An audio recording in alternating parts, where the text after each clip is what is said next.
wabarakatuh. Halo, bagaimana kabarnya hari ini? Semoga sehat selalu ya. Kembali bertemu dengan saya, Bu Risma dari SD Negeri Sri Materi 2. Sebelum kita memulai aktivitas hari ini, mari kita berdoa terlebih dahulu. Berdoa, mulai. Selesai. Nah, anak-anak, akhir-akhir ini kita sudah mulai memasuki musim penghujan, di mana setiap hari pasti hujan. Hujan itu sendiri memberikan banyak sekali manfaat bagi seluruh makhluk hidup yang ada di bumi. Namun, kita juga patut waspada terhadap fenomena yang sering terjadi saat musim penghujan, seperti contohnya banjir dan juga wabah demam berdarah. Mengapa hal itu dapat terjadi?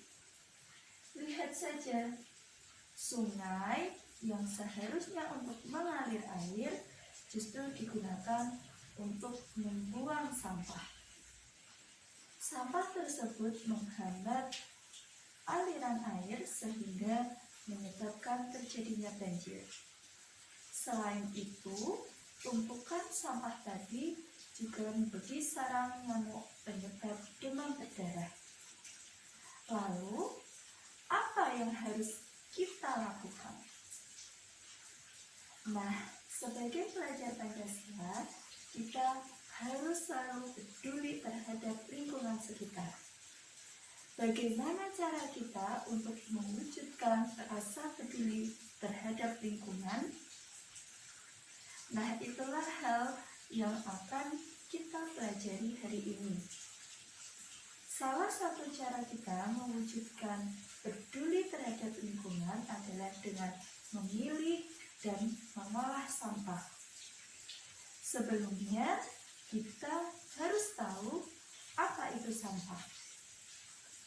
Sampah adalah sisa dari benda yang sudah tidak digunakan setelah penggunaannya selesai.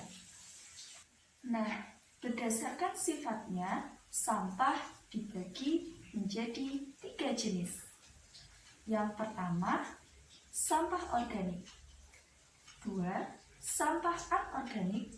Dan yang ketiga, sampah B3 atau sampah berbahaya dan beracun. Nah, untuk mengetahui lebih jelasnya, mari kita bahas satu persatu. Yang pertama yaitu sampah organik. Sampah organik adalah sampah yang dapat terurai secara alami. Contohnya sisa makanan dan daun. Jenis yang kedua yaitu sampah anorganik. Sampah anorganik adalah sampah yang tidak dapat terurai secara alami. Proses penghancurannya membutuhkan penanganan di tempat khusus. Contohnya ada plastik, kaleng, kemudian styrofoam, dan lain sebagainya. Untuk jenis yang ketiga yaitu B3, sampah berbahaya dan beracun. Sampah berbahaya atau beracun berasal dari limbah yang berbahaya dan beracun. Biasanya berasal dari limbah rumah sakit dan juga limbah pabrik. Nah, untuk contoh di lingkungan sekolah, kira-kira apa ya? Untuk contoh di lingkungan sekolah untuk sampah B3 ini, contohnya adalah kaca, seperti botol kaca. Mengapa? Karena pecahan kaca tersebut dapat berbahaya karena bisa melukai kita. Nah, setelah anak-anak mengetahui mengenai jenis-jenis sampah berdasarkan sifatnya, anak-anak diharapkan dapat memilah sampah yang anak-anak temui secara tepat. Itulah kenapa di sekolah kita ini terdapat 3 jenis tempat sampah yang berbeda. Jadi misalnya nih, kalau anak-anak sehabis jajan dari kantin, kemudian biasanya bungkus makanannya berupa plastik, nanti bisa dimasukkan ke tempat sampah yang anorganik. Kemudian ada juga botol air mineral atau air minum kemasan, itu silahkan dimasukkan ke tempat sampah yang anorganik. Sedangkan ketika anak-anak sedang membersihkan halaman, kemudian sampahnya berupa sampah daun, maka dimasukkan ke tempat sampah yang organik. Kenapa sih kita harus memilah sampah? Apa manfaatnya? Jadi, dengan memilah sampah tersebut akan mempermudah kita untuk memilih sampah yang dapat diolah untuk dimanfaatkan kembali.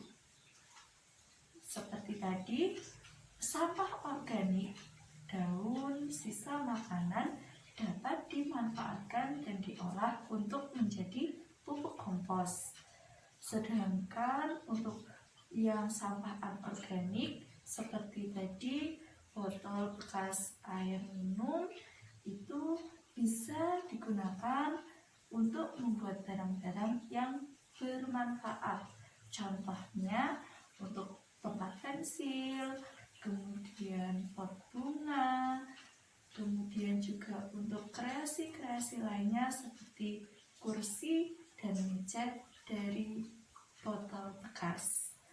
Nah, untuk sampah plastik, kantong plastik seperti itu, nanti anak-anak bisa dicuci, kemudian dijual ke bank sampah untuk kemudian dapat didaur ulang.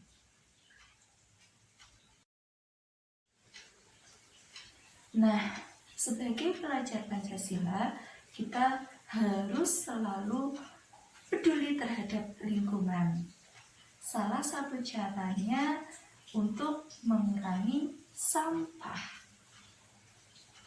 Cara yang bisa kita lakukan yaitu mengurangi penggunaan sampah plastik. Mengapa? Karena seperti yang sudah kita ketahui bahwa sampah plastik adalah sampah yang tidak mudah terurai, membutuhkan waktu dan penanganan khusus untuk membuat sampah tersebut dapat terurai. Ada beberapa hal yang dapat kita lakukan sebagai upaya untuk mengurangi penggunaan plastik. Contohnya, silakan anak-anak untuk lebih memilih membawa bekal makanan dari rumah sendiri dengan tempat makan sendiri dan dengan tumbler minum sendiri. Kemudian juga lebih memilih menggunakan paper bag atau tas sendiri dibandingkan dengan menggunakan kantong plastik.